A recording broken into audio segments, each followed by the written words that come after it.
Ahora veremos leyes de los gases. Estas leyes fueron desarrolladas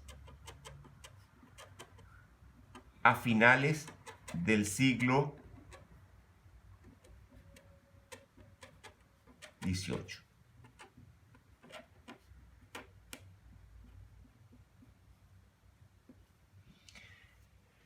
En ese entonces se comenzó a pensar que las relaciones entre presión, volumen y temperatura de un gas simple pudiera servir de aproximación a todos los gases. Hoy sabemos que eso no es tan cierto, que es solamente válida para los gases reales a baja presión y a temperatura alta.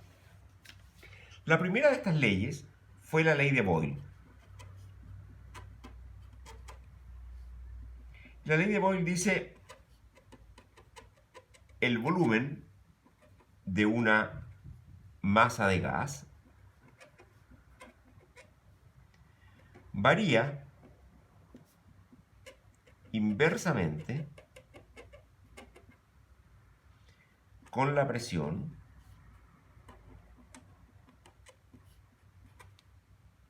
la anotamos con una letra P, a temperatura constante. Esta ley fue establecida en 1662. Fue una de las primeras leyes de los gases. Entonces, la escribimos como que la presión es proporcional a 1 partido por el volumen cuando la temperatura se asume constante. Es muy conocida. Probablemente la estudiaron en el colegio. La segunda fue la ley de Charles. Dice: el volumen de una masa de gas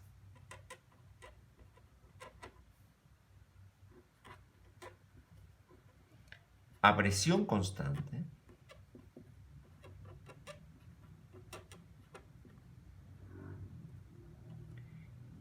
es directamente proporcional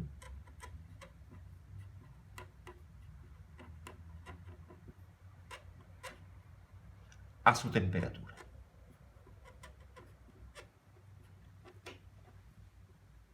Y esto fue establecido en 1787. Y esto lo escribimos como que el volumen es proporcional a la temperatura cuando la presión se mantiene constante. La tercera ley es la ley de Jelissac.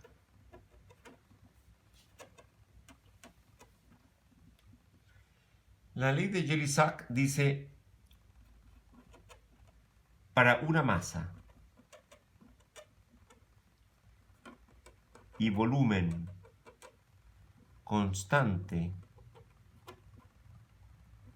de gas, la presión es directamente proporcional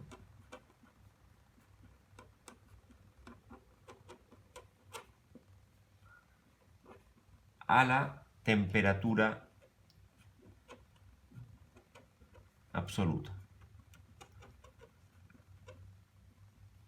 Esto fue formulado en 1808 y lo escribimos así: dado que el volumen es constante, la presión es proporcional a la temperatura para volumen constante.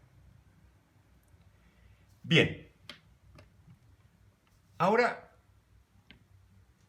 veremos el concepto de gas ideal.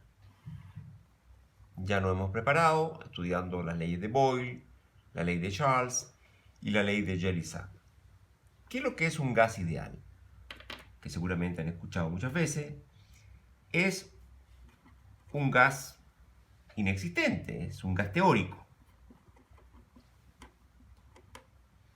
Como teórico puede ser un punto que está cayendo con la gravedad G constante, eso no existe.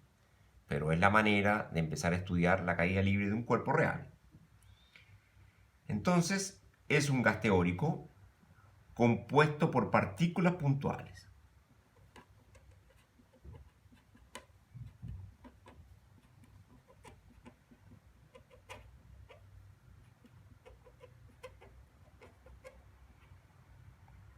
Que se mueven en forma aleatoria.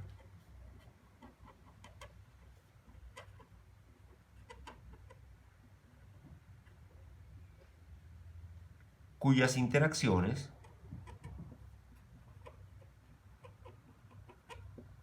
son colisiones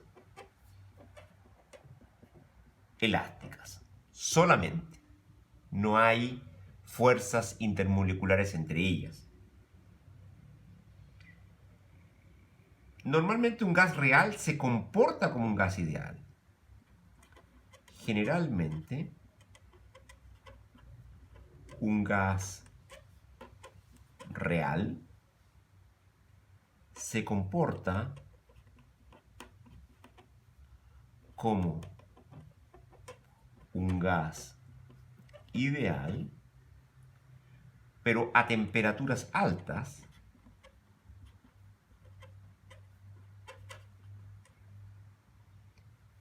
y a presiones bajas.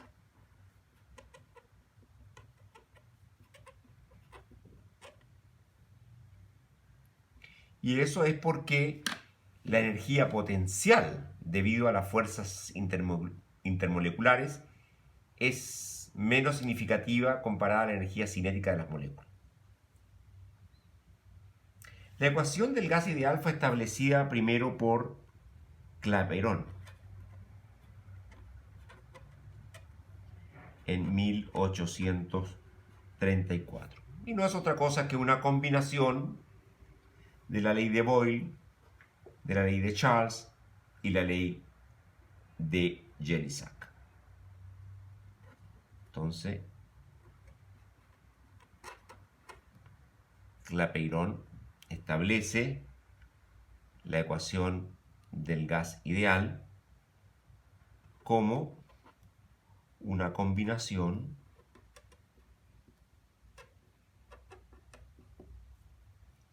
de las leyes de Boyle, de Charles y Jelisach. Entonces, la ecuación de estado del gas ideal, ¿cómo la escribimos? Es una relación entre la presión, el volumen y la temperatura. Es decir, presión por volumen es igual a N por una constante por la temperatura absoluta. Donde P entonces es la presión.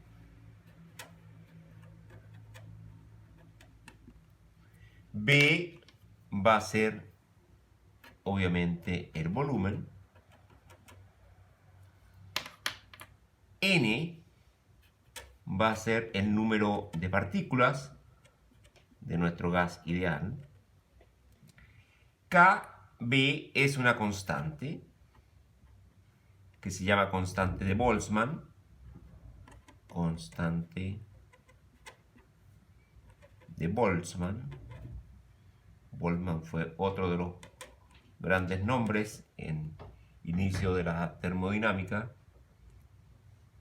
Y esa constante vale 1,3806 por 10 elevado a menos 23 Joule partido por grado Kelvin. Aquí es importante notar que la temperatura que estamos hablando acá es una temperatura absoluta. No es en grados Celsius, es en Kelvin. En la ecuación de estado del gas ideal aparece el número de partículas que llamamos N. Pero también se usa la ecuación de estado del gas ideal colocando el número de moles en vez del número de partículas. Pero antes de hablar de mol, recordemos lo que es una unidad de masa atómica. ¿Qué es una unidad de masa atómica?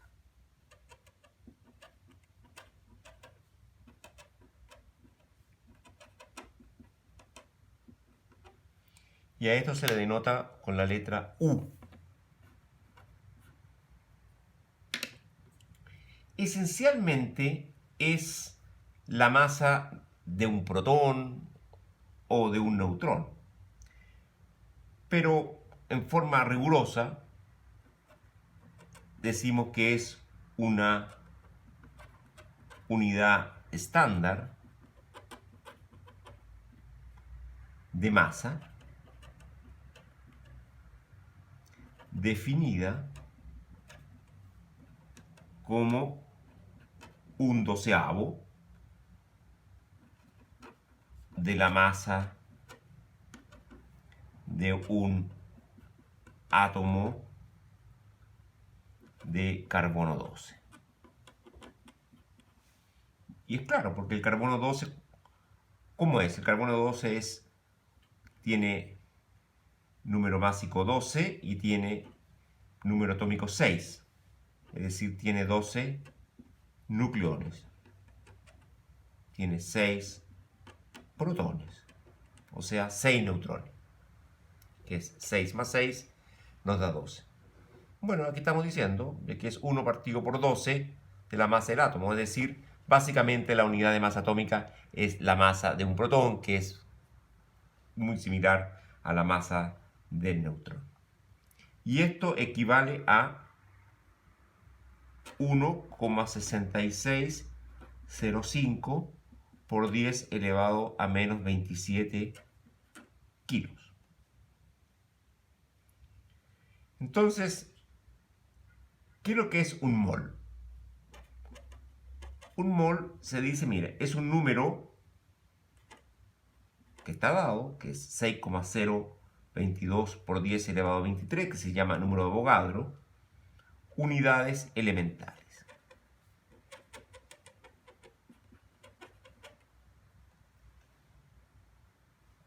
Entonces, ¿por qué ese número? No es cosa de aprenderse puros números de memoria, sino que ese número tiene una gracia. Si ustedes multiplican ese número, esto no tiene nada que ver con un átomo en particular, es un número dado. Pero la gracia que tiene es que si ustedes multiplican ese número 6,022 por 10 elevado a 23, lo multiplican por lo que hemos denominado unidad de masa atómica, que es básicamente la masa de un protón o de un neutrón, sería 1,6605 por 10 elevado a menos 27 kilos. Si ustedes hacen esa multiplicación en una calculadora, les da 10 elevado a menos 3 kilos, y eso es un gramo. Muy bien, entonces un mol de un cierto tipo de elemento, ¿qué es lo que va a hacer? Entonces, un mol de un cierto tipo de elemento va a tener entonces tantos gramos como el número másico total.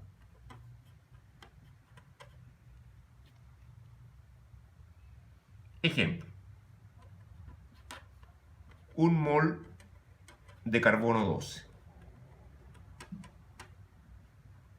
Ya hemos dicho que un mol de carbono 12, entonces, ¿cuál va a ser su masa?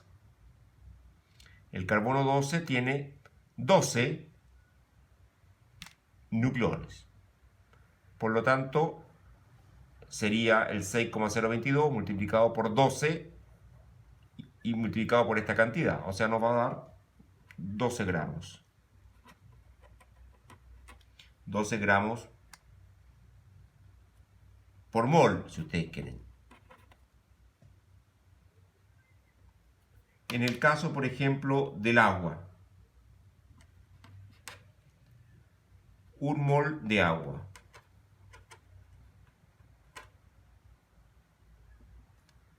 Ustedes tienen que, si buscan en Wikipedia el hidrógeno, les va a aparecer la masa atómica.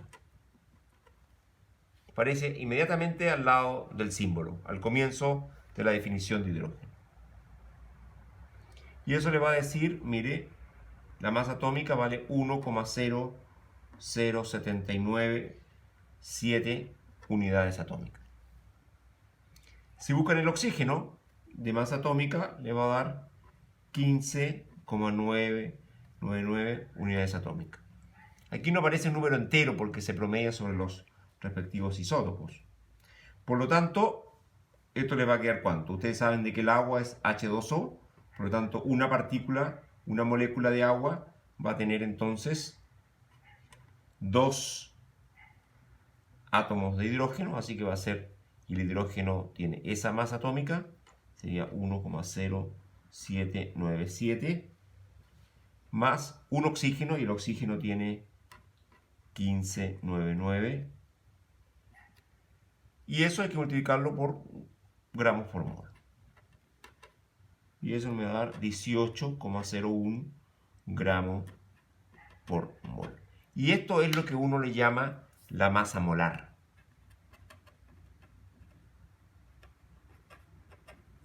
Es decir, cuántos gramos por mol uno tiene. De acuerdo a lo que hemos dicho, el número de moles lo podemos obtener como la masa del gas partido por su masa molar. Esto sería la masa molar. Esto sería la masa del gas. Y esto sería el número de moles. También podemos obtener el número de moles de otra manera, como el número total de partículas partido por el número de Avogadro. Ya vimos que el número de Avogadro vale 6,022 por 10 elevado a 23 partículas por mol. Y esto sería entonces el número de partículas. Bien, de la ecuación de estado del gas ideal tenemos que PV vale N kBT. P es la presión, B es el volumen, N es el número de partículas, kB es la constante de Boltzmann, que ya la definimos, y T es la temperatura absoluta. Bien, entonces en esta ecuación podemos multiplicar por el número de Avogadro y dividir por el número de Avogadro, que nos quedaría kBT. Y este número de acá nos quedaría que es el número de moles. Por otro lado, Na es una constante y Kb es una constante, así que la obtenemos, multiplicamos Na por Kb, eso es el número de Avogadro, que serían entonces partículas por mol, y Kb, ya lo dijimos cuánto valía, vale 1,3806 por 10 elevado a menos 23 Joule partido por grado Kelvin. Y esto nos da 8,314 Joule partido por mol por grado Kelvin. Y eso es muy conocido, eso es lo que se llama la constante universal de los gases.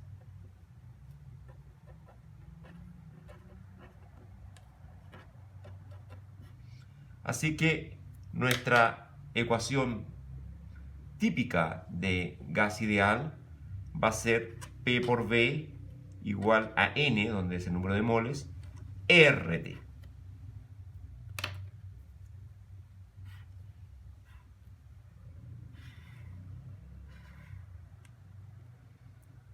Entonces sería ecuación de estado